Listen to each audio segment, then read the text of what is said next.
সমস্যা দেখতে পাচ্ছি যে 20 যোগ 20 এর অর্ধেক কত।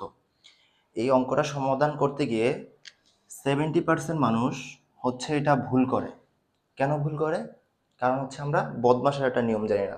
মানুষ কি করে যে 20 যোগ 20 ইকুয়াল হচ্ছে কত 40, এর অর্ধেক কত হবে 20।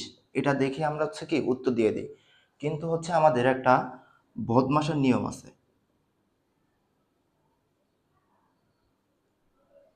বদমাশের নিয়ম অনুসারে যদি আমি এই অঙ্কটা করি তাহলে হচ্ছে কি আমরা সঠিক উত্তরটা পাবো। আর এখানে হচ্ছে আমাদের কি বলছে ওইটাও আগে দেখতে হবে। 20 যোগ 20, এই এর মানে হচ্ছে কি গুণ, আর অর্ধেক মানে হচ্ছে কি হাফ। এইটা যদি আমরা আগে চিন্তা করে আনতে পারি তাহলে হচ্ছে জটিল অঙ্কগুলো সমাধান করতে পারবো। আচ্ছা, বদমাশ যে বললাম, বদমাশের নিয়ম অনুসারে আগে কি যোগের কাজ না গুণের কাজ? অবশ্যই গুণের কাজ। তাহলে আমরা হচ্ছে আগে কি করব, গুণ করব।